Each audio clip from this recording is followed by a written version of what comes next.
Subaru's modern portfolio makes it seem like the firm's iconic WRC exploits happened a very long time ago.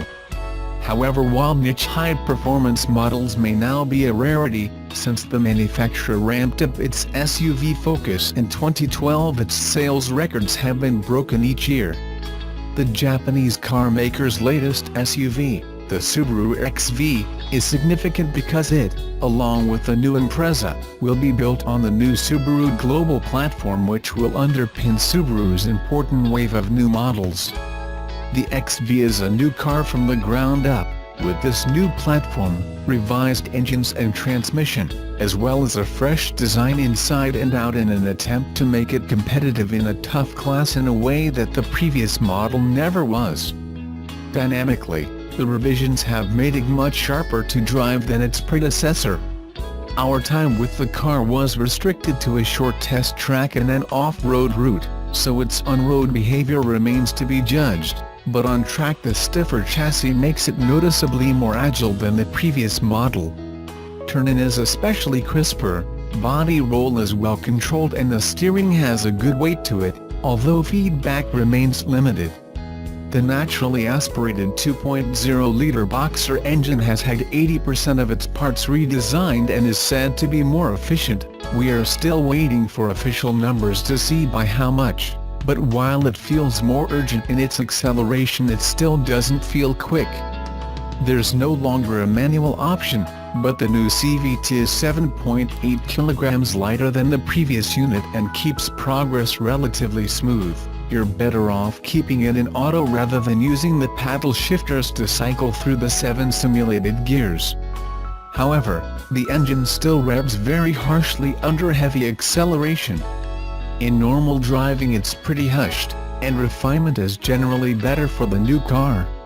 Other SUVs, such as the Seat Chica and BMW X1, ultimately offer a more polishing driving experience and a better choice of power plants. Subaru isn't offering its previous 2.0-liter diesel variant with this car, so you have this or a smaller 1.6-liter petrol to choose from. It's a shame, and seems odd, because the old diesel unit was our favorite for the car, and it's gutsier than this petrol. The platform can take a diesel unit, we're told, so if there's sufficient demand then Subaru would consider offering an oil burner. Thrashing round a track is unlikely to be high on the priority list for the standard XV buyer. More likely, the SUV will have to drag its way through a muddy field, and it's very well prepared for that. Like all Subarus, apart from the rear-drive BRZ, the XV gets all-wheel drive as standard and now has X mode, which optimizes the AWD system for slippery surfaces and includes hill descent control.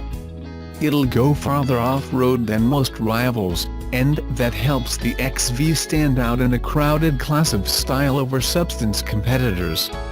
Inside, it gets a much-needed update that has banished the button-heavy dash in place of a slicker touchscreen infotainment system set up with better quality materials. We don't know precisely what equipment will be offered, or even what trim levels will be available, but Subarus are typically kid-laden at every level, so you can expect the 8.0-inch touchscreen as standard. We do know that all models will get Subaru's automatic emergency braking system, EyeSight, and the Japanese model scored exceptionally highly for crash testing in Asia, so it's likely that it will also impress with Euro NCAP.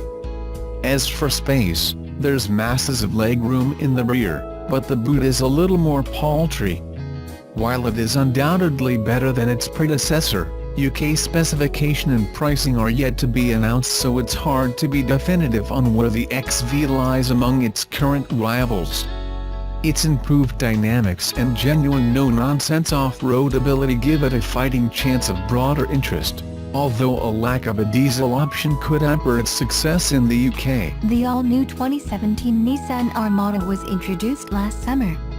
TFLTRUCK and Car reviewed it at the press launch in California, here in Colorado on our famous Gold Mine Hill Off-Road Challenge, and even at our high-altitude 0 to 60 mph test facility.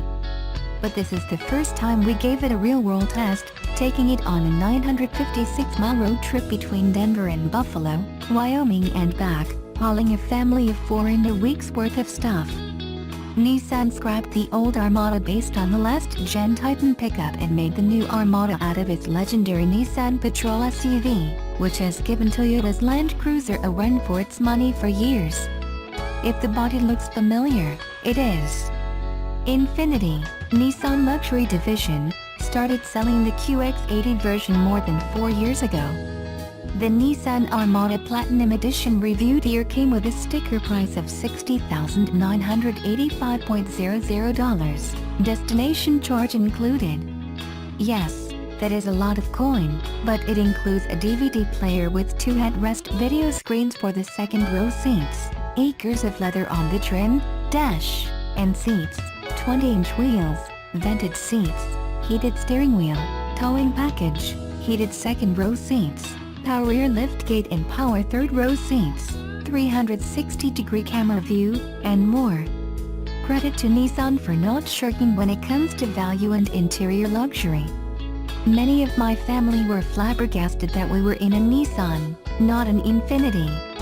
And a quick look pricing for comparably equipped Infiniti turned up the MSRP that was, gulp, $20,000 more than the Nissan.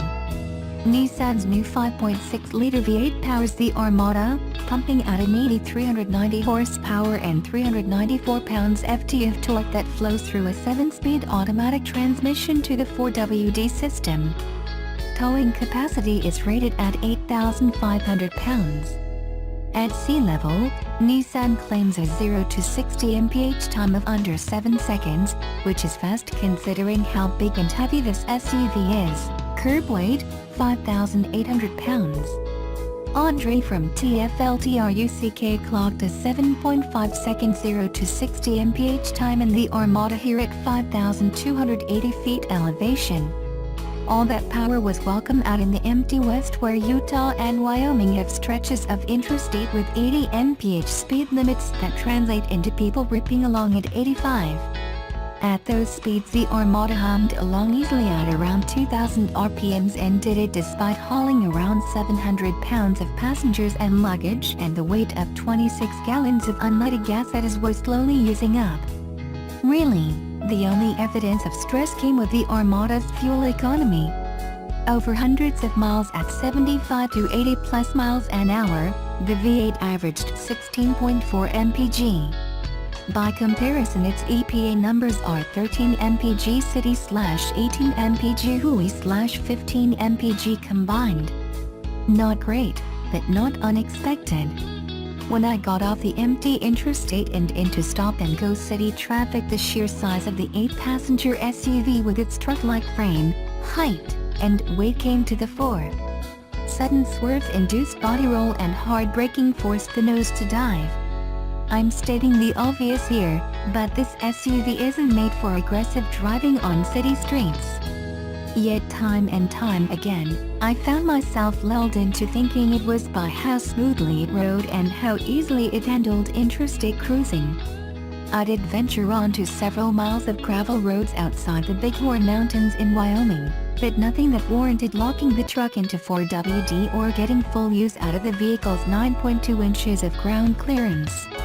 As I said at the onset, the Armada is based on the Patrol, an overland vehicle of choice for many around the globe. So the option to lock the vehicle in 4WD high, 4WD low wasn't a surprise, but the lack of a locking diff was.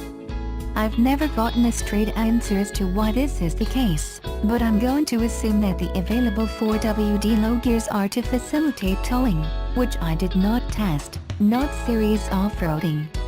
Adding to this theory are the rear bumper and front fascia. They jut out aft and forward of the vehicle and reduce approach and departure angles to 20.9 degrees for approach and 22.3 degrees for departure.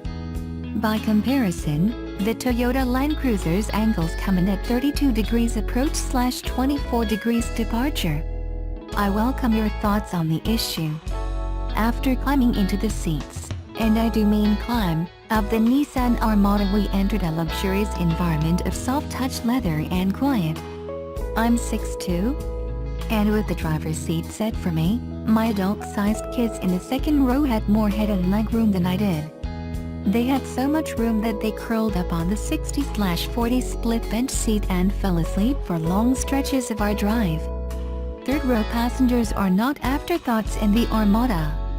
The second row seats fold forward and the ingress opening to the third row easily accommodated even me and fit 3 adults in relative comfort. I ferried 6 adult members of my extended family to a remote, riverside BBQ dinner, and the 3 of them who rode in the third row had nothing but surprised compliments and no complaints. Even with the third row up, there's still enough room for a golf bag's worth of gear or luggage. The infotainment system with the optional DVD player with seat-back video screens and wireless headphones worked like a charm, keeping the kids in the second row occupied for hours at a time.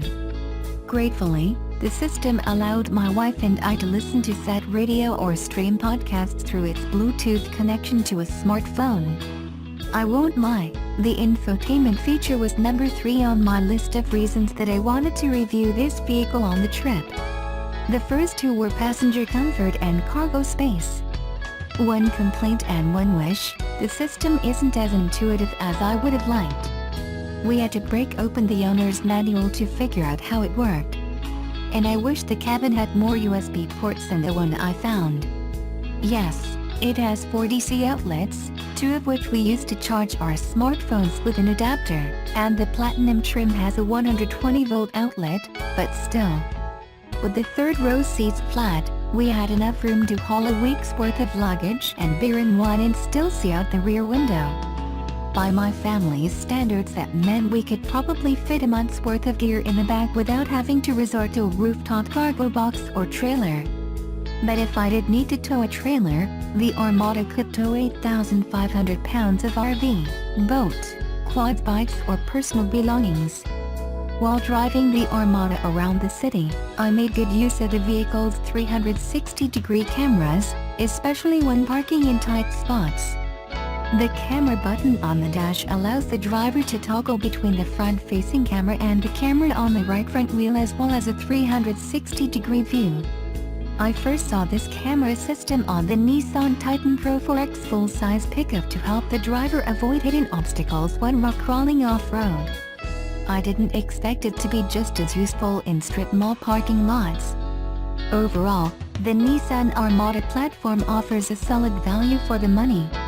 Unlike Toyota, which only sells a fully loaded Land Cruiser here in the States, the Armada can be had in the base model SV4WD version for $47,800 MSRP. At that price you lose the DVD player, leather seats and interior, power third row seats and power liftgate, and towing package among other options. A quick search online here in Denver revealed some dealers selling this model for $4,000 off sticker. People, that's a good deal.